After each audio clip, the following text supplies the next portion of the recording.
That thumbnail right there, it looks insane. No context, no clue what's it about. You'd scroll right past it. Now, read the title. Yeah, you're clicking that. That's the difference. And most creators only build half the package. Here's what nobody tells you. Your title is not the opening act. It's the headliner. The thumbnail gets the finger to hover. The title is what makes them click. It's a 1-2 punch, and if you're spending 3 hours on a thumbnail and like 30 seconds on a title, you're losing the fight. In the next 8 minutes, I'm giving you 6 psychological triggers that make titles actually work, and a dead simple system to know which one to use. Before we get to the triggers, you need to know that the single goal behind every title you'll ever write is getting the click. That's honestly the only job. If anything in the title doesn't help earn that click, it's dead weight. But here's where it gets interesting. What actually makes a viewer click? This video about gardening got nearly 1 million views. Would I click it? Hell no. Would someone obsessed with gardening click it?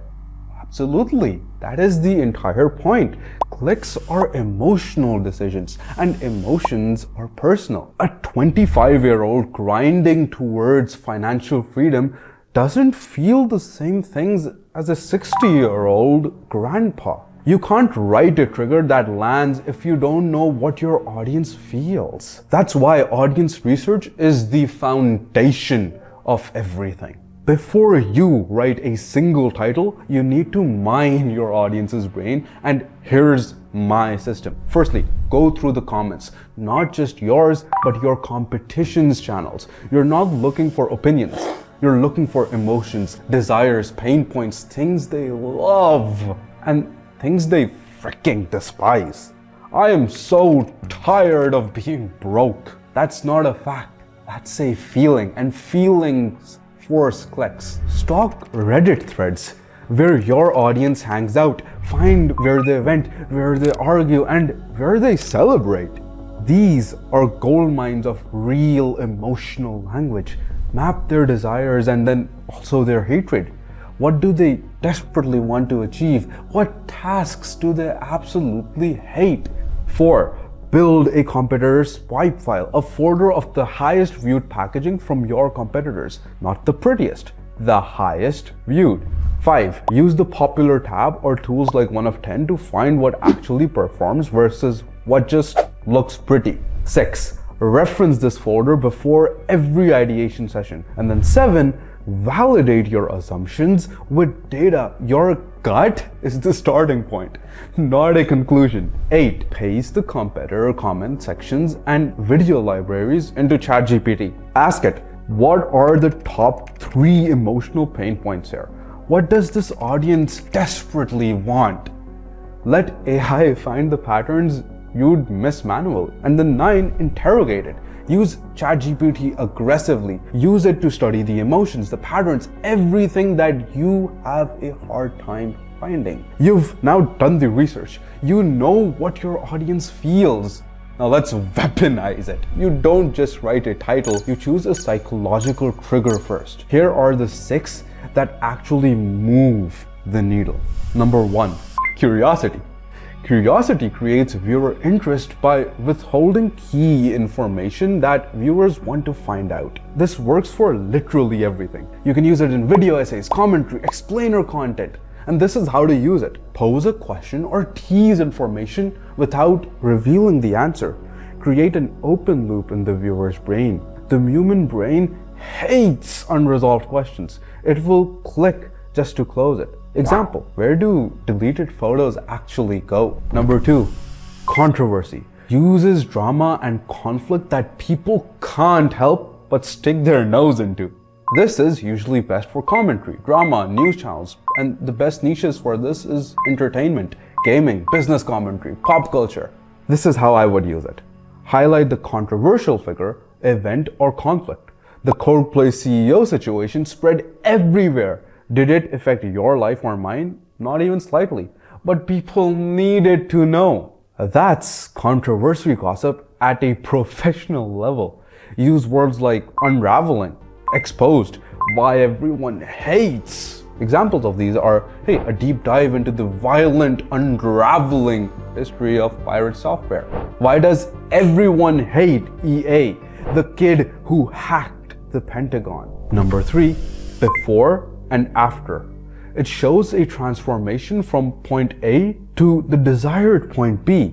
This is usually best for educational channels and self-improvement, tutorials, or anything that relates to personal development. Showcase the starting point and the end result.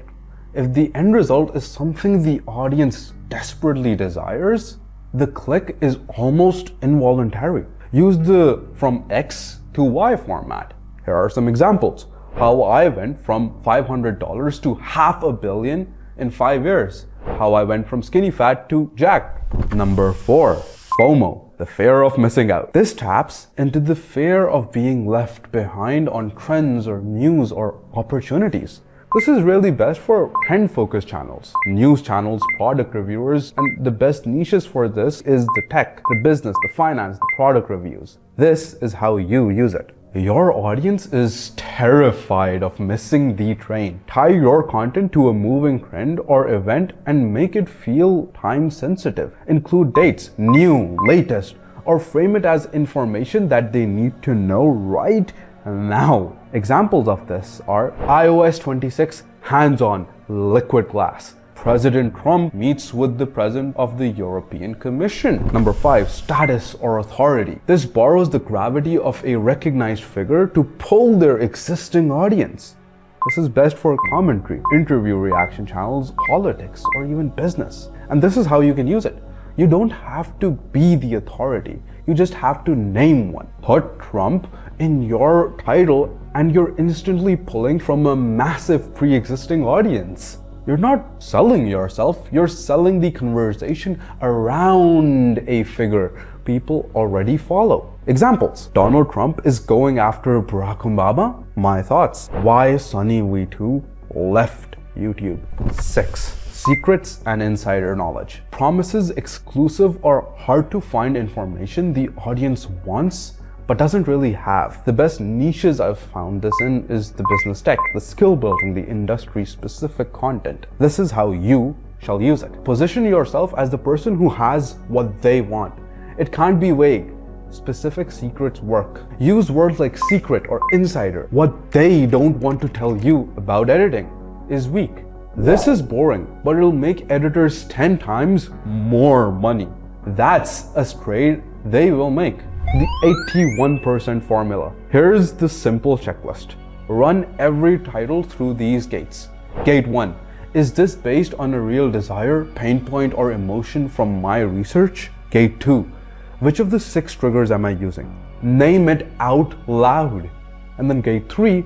Does the trigger directly match the emotion I found? Pass all 3 gates and your title isn't just words. It's a psychological tool built to force a click. The formula isn't actually complicated. Stop writing last. Research first, pick your trigger, then write. That's the whole system. If you want to see me apply this framework to real titles live, tearing them apart and rebuilding them, dude, subscribe, because that's the next video. Thank you for watching and I'll see you in the next one.